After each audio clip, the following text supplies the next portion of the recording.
اعوذ باللہ من الشیطان الرجیم بسم اللہ الرحمن الرحیم۔ اب دیکھیے ایک آیت میں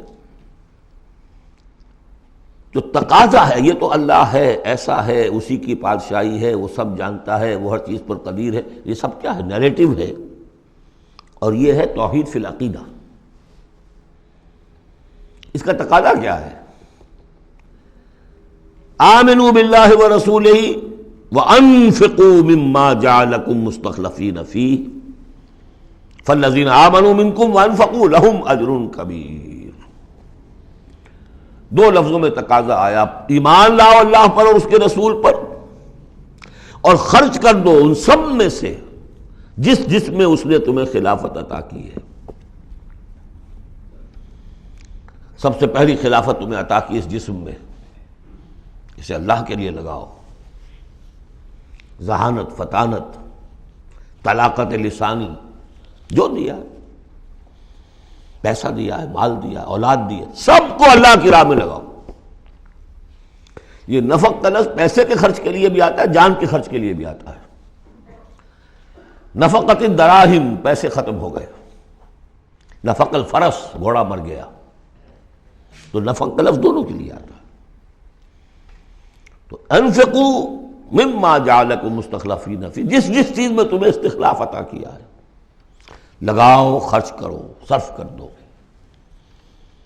یہ دو تقاضے ہیں۔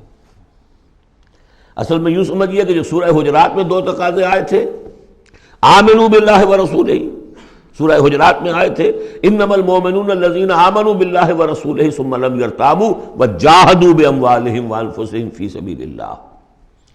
حقیقی مومن تو صرف وہ ہے جو ایمان لائے اللہ پر اور اس کے رسول پر، پھر شک میں بالکل نہیں پڑے، اور انہوں نے جہاد کیا اللہ کی راہ میں اور کھپا دیے جان بھی اور مال بھی، وہی سچے ہیں۔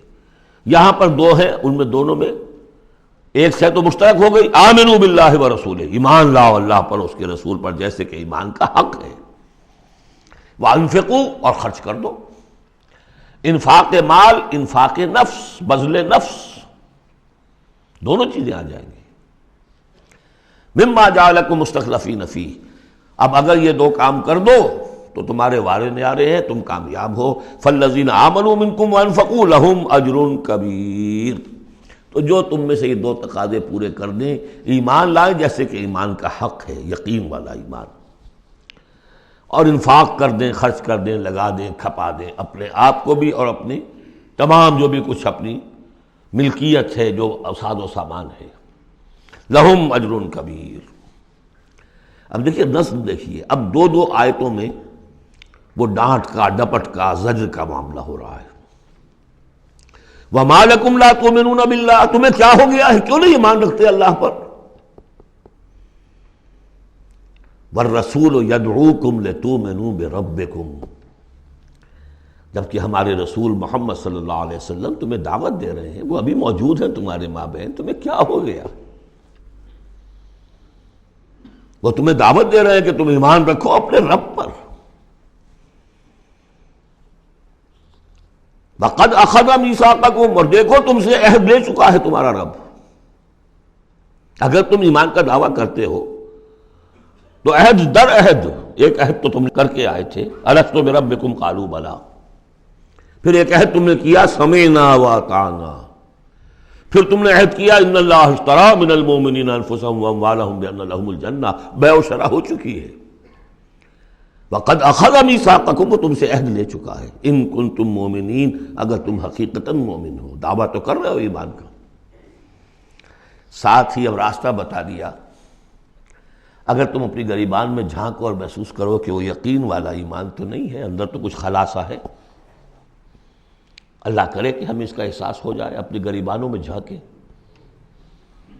اسلام تو ہے، اللہ کا شکر ہے، جو یہاں آئے ہوئے ہیں، دور دور سے آئے ہوئے ہیں، تو اسلام تو ہے، روزہ نماز تو ہے، لیکن اپنے اندر جھانکیں وہ ایمان، یقین والا ایمان۔ اگر احساس ہو جائے کہ نہیں ہے تو معلوم ہونا چاہیے کہاں سے ملے گا یہ۔ هو الذی ينزل على عبده آیات بینات لیخرجکم من الظلمات الى النور، وہی تو ہے جو اپنے بندے پر صلی اللہ علیہ وسلم یہ آیات بینات نازل کر رہا ہے تاکہ نکالے تمہیں اندھیروں سے روشنی کی طرف۔ گویا کہ ایمان حقیقی، یقین والے ایمان کا منبع، سرچشمہ، اس کی سورس یہ ہے اللہ کی کتاب۔ اسے پڑھو، سمجھ کر پڑھو، تدبر کرو، غور و فکر کرو، محسوس کرو گے کہ تمہارے اندر ایک ہلچل ہے، تمہاری فطرت کے تار، یہ قرآن چھیڑے گا انہیں۔ نغمے بیتاب ہے تاروں سے نکلنے کے لیے، ایک ذرا چھیڑ تو دے زخمہ مضراب حیات، اور اس سے خود تمہارے اندر سے ابھر کر ایمان اندر سے ابھرے گا۔ تمہارے اندر ہے، سویا ہوا ہے، تمہاری روح میں ہے، ڈورمنٹ ہے، صرف ایکٹیویٹ کرنے کی بات ہے، اور یہ آیات قرآنیہ انہیں ایکٹیویٹ کرتی ہیں۔ هو الذی ينزل على عبده آیات بینات لیخرجکم من الظلمات الی النور وان اللہ بکم لرؤوف رحیم، اور یقیناً اللہ تمہارے حق میں بہت رؤوف اور رحیم ہے۔ اب آپ نے دیکھ لیا سورس جو ہے اس ایمان کا وہ کیا ہے، قرآن۔ سورہ شورى میں ہم دیکھ آئے ہیں خود حضور کو کہاں سے ملا، وَكَذَلِكَ أَوْحَيْنَا إِلَيْكَ رُوحًا مِّنْ أَمْرِنَا مَا كُنْتَ تَدْرِي مَا الْكِتَابُ وَلَا الْإِيمَانُ وَلَكِنْ جَعَلْنَاهُ نُورًا نَهْدِي بِهِ مَن نَّشَاءُ مِنْ عِبَادِنَا۔ اے نبی، آپ کو تو معلوم نہیں تھا کتاب کسے کہتے ہیں، شریعت کسے کہتے ہیں، نہ آپ تورات سے واقف، نہ آپ انجیل سے واقف، آپ تو مکے کے امیین میں سے تھے۔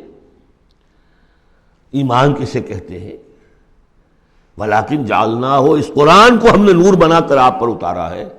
وہ ایمان جو ہے اب آپ کا باطن اس سے جگمگا اٹھا ہے، اب آپ جو ہے گویا کہ اب روشنی کا مینار ہیں، اب آپ ہدایت دیں گے سیدھے راستے کی طرف۔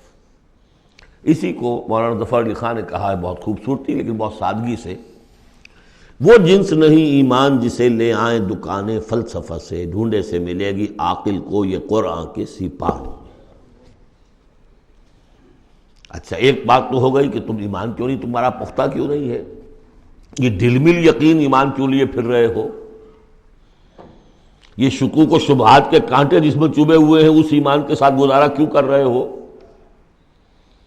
اگر اس میں کمی ہے تو پہلے اس کمی کو پورا کرو، چھوڑ دو دھندے، کچھ دن نکال لو، 1 سال نکال لو اپنی زندگی میں سے کہ کم سے کم اتنی عربی سیکھ لیں کہ یہ قرآن ہمارے دلوں کے تاروں کو چھیڑ سکے۔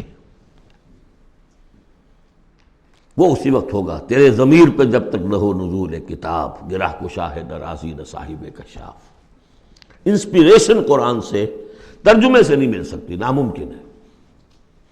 مفہوم سمجھ لیں گے، دماغ میں کچھ چیزیں آ جائیں گی، لیکن وہ جو قلب کو متحرک کرنا ہے، اس کو انسپائر کرنا ہے، وہ اسی وقت ہوگا۔ صدق اللہ العظیم۔